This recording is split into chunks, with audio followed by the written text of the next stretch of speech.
Al-Quran yang kita baca itu tidak seperti Al-Quran yang asli katanya. Mereka ada belasan riwayat ya tentang Al-Quran. Ada belasan riwayat. Salah satu riwayat Syiah dari buku mereka yang paling populer yang dikatakan dengan nama Usulul Kafi. Usulul Kafi ini kalau kita umat Islam itu namanya Sahih Al-Bukhari.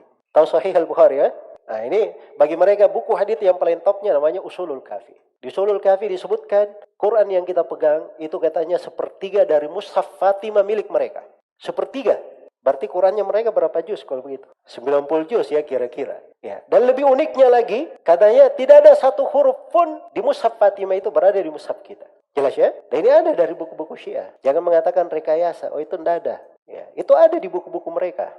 Karena itu orang yang tidak kenal Syiah, memuji Syiah, itu orang yang tidak baca buku-bukunya saya. Tidak membaca dari buku-buku mereka dan tidak mengerti bagaimana sejarah kaum Syiah ini.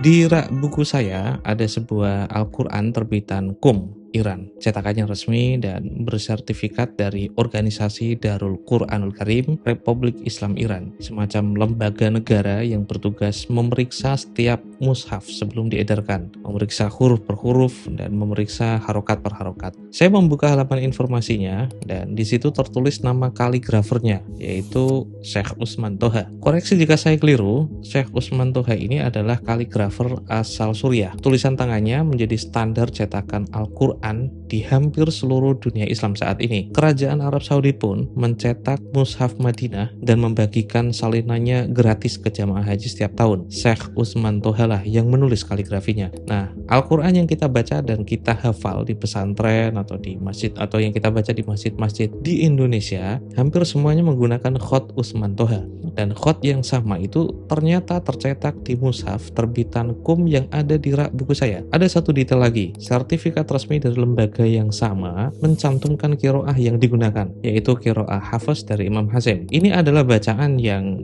sebenarnya kita pakai di Indonesia, dipakai juga di Arab Saudi, dipakai di Mesir, dan di hampir seluruh dunia Islam. Iran ternyata mencetak mushaf resmi mereka dengan kaligrafer dan bacaan yang persis sama dengan yang dipakai di Madinah dan juga di Jakarta. Dan ini Al-Quran dari Qum, pusat teologi Syiah terpenting di dunia Islam di masa sekarang. Saya mendengar gosip bahwa Syiah memiliki Al-Quran yang berbeda dengan kita sekitar tahun 2014 silam. Saya kira ketika rombongan Gus Dur ke Iran dan memastikan Al-Quran mereka sama dengan kita, isu ini akan mereda. Ya, tapi ternyata tidak. Baru saja saya mendengar klaim seperti itu muncul kembali di media sosial saya, bahkan di komentar di Facebook, bahwa Al-Quran yang dipakai di Iran atau dimiliki oleh orang Syiah ternyata berbeda dari Al-Quran yang kita pakai. Klaim itu sebenarnya kan menarik untuk ditelusuri kawan-kawan, karena jika memang itu betul berarti kan kita bisa melacaknya. Kenapa? Ya karena fakta itu bukan soal selera atau sentimen, karena fakta itu kan bisa diperiksa. Tapi saya tidak tahu apakah isu seperti ini baru muncul tahun 2014 hingga akhirnya saya berselancar ke G-Store dan menemukan paper dari Joseph Elias yang berjudul The Shi'i Quran: Reconsideration of Qadhihir's Interpretation. Ternyata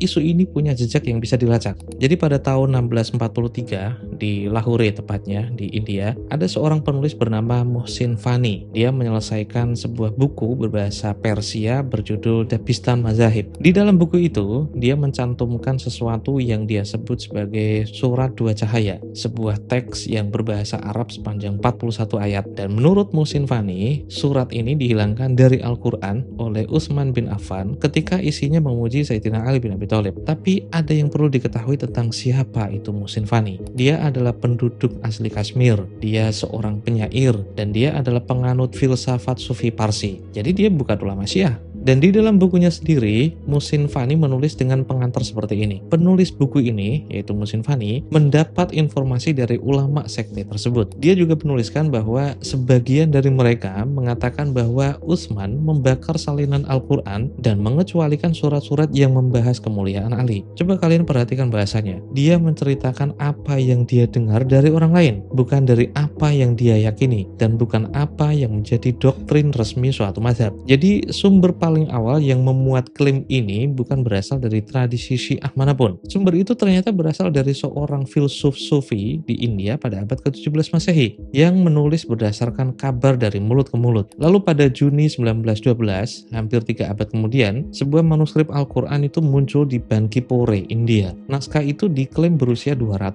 hingga 300 tahun dan memuat sebuah teks tambahan yang disebut Surah Al-Walayah, 7 ayat tentang perintah mengimami Sayyidina Ali sebagai wali. Naskah ini dibeli dari seorang nawab, seorang penguasa lokal yang ada di Lucknow. Lucknow memang dikenal sebagai pusat pembelajaran Syiah di India, tapi kan membeli sebuah naskah dari kota yang penduduknya banyak beraliran Syiah bukan berarti menjadikan naskah itu sebagai doktrin resmi Syiah di seluruh dunia. Sarjanawan pertama yang meneliti manuskrip itu bernama Claire Tisdale. Dia menyimpulkan bahwa teks-teks tambahan di dalamnya adalah dokumen palsu. Kedua dokumen ini berasal dari India dan tidak punya otoritas teologis dalam tradisi Syiah Imamiyah. 1 tahun setelah manuskrip Bankipore ditemukan, seorang orientalis Hungaria bernama Ignaz Goldziher akhirnya mengangkat kedua sumber ini ke panggung akademik. Dalam serangkaian kuliah di Universitas Uppsala, Swedia pada tahun 1913, Goldziher menyimpulkan bahwa penganut Syiah itu menolak keaslian Al-Quran. Menurut Goldziher, Khalifah Utsman telah sengaja menghilangkan surah-surah yang memuji Imam Ali. Bagi yang belum tahu, Goldziher adalah salah satu pendiri studi Islam modern di Eropa, dan kesimpulannya tadi bahwa penganut Syiah menolak keaslian Al-Quran ternyata bertahan puluhan tahun di dunia akademis barat dan menjadi rujukan bagi generasi sarjana sesudahnya.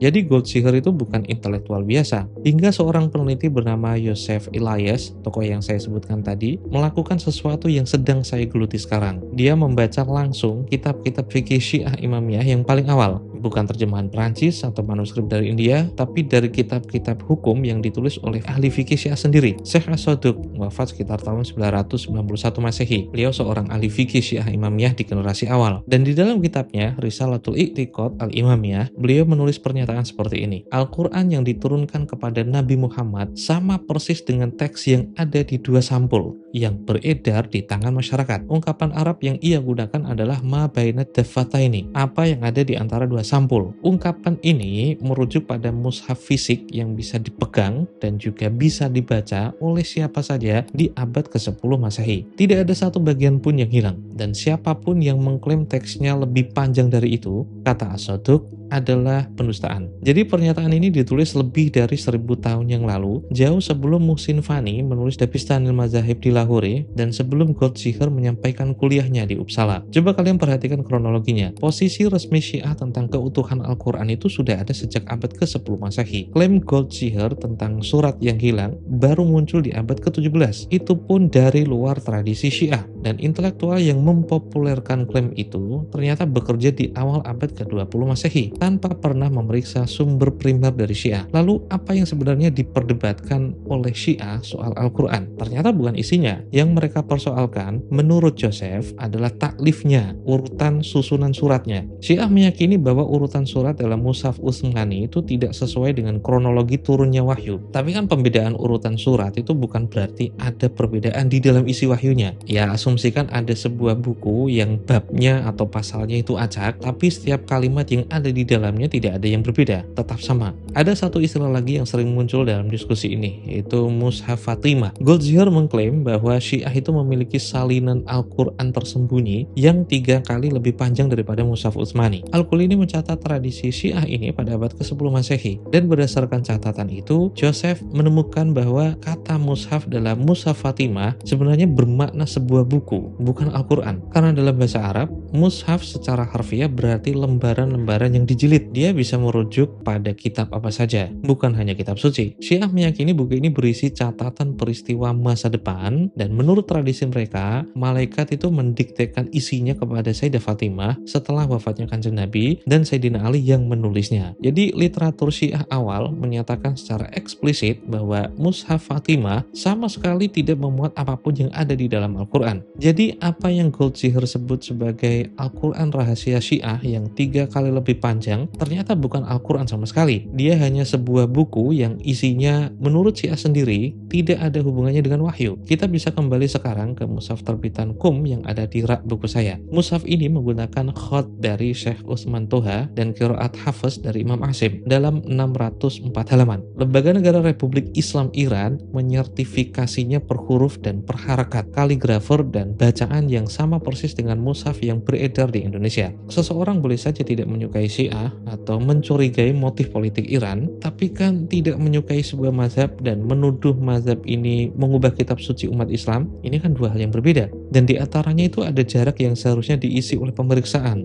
Jadi menuduh Syiah punya Al-Quran yang berbeda dengan Al-Quran Sunni, tentu saja ini tuduhan yang tidak biasa. Tuduhan sebesar ini menuntut adanya bukti yang setara, yaitu bukti yang luar biasa. Tapi klaim ini beredar ternyata tanpa satupun bukti material. Tidak ada perbandingan teks, tidak ada perbandingan manuskrip, tidak ada dokumentasi ayat mana yang berubah. Ini juga tuduhan bahwa sebuah negara secara sistematis mengubah teks kitab suci yang paling banyak dihafal di muka bumi ini. Kitab yang dijaga oleh jutaan penghafal lintas benua, lintas negeri, dan dibaca setiap hari di ratusan ribu masjid, ratusan ribu musola. Dan setiap baris dan harokatnya itu sudah dikunci oleh rantai transmisi selama 14 abad lebih. Dan Al-Quran terbitan Qum yang ada di rak buku saya isinya sama persis dengan yang ada di rak buku Anda. Dokumen taidiyahnya, semacam sertifikat akurasi yang menyertai mushaf ini, mencatat nomor berkasnya sepanjang ini. Di dalam prosedur yang paling standar, lembaga penerbit Al-Quran ini di Iran tentu saja sebenarnya kan wajib memeriksa setiap huruf dan setiap harokat dalam mushaf sebelum memberikan izin edar. Jadi jika ada semacam deputi pengawasan, tugasnya adalah memberi persetujuan sebelum distribusi itu berjalan. Al-Quran ini ditandatangani oleh Ali Taghizadeh. Saya tidak tahu siapa dia, tapi mungkin seperti direktur lembaga pentashihan mushaf Al-Quran di Iran. Kalau di Indonesia itu Kiai Abdul Aziz Sidki. Tapi singkatnya, untuk setiap cetak ulang, lembaga itu mewajibkan izin baru. Dan setiap izin baru, pemeriksaan diulang dari awal. Maksud saya adalah, jika Syiah di Iran benar-benar ingin mengubah Al-Quran, maka pihak yang berniat menyelipkan perubahan tidak mungkin membangun prosedur seketat ini. Prosedur ini kan dibangun justru untuk menjaga supaya tidak ada satu kesalahan cetak pun yang lolos. Dan kalau kita mau jujur, prosedur ini kan sama ketatnya dengan penerbitan mushaf di negara-negara lain yang punya lembaga sertifikat setara di tingkat nasional. Jadi tulisan tangan yang sama, dengan gaya nasakh dan standar kaligrafi yang sama. Jika seseorang menuduh teks mushaf Iran itu sudah diubah, maka yang harus dia jelaskan adalah bagaimana tulisan tangan satu orang itu bisa menghasilkan dua versi. Satu versi untuk Riyadh dan satu versi untuk Qum. Selama tidak ada yang bisa membuktikannya, ya artinya ini tuduhan yang tidak perlu diperhatikan.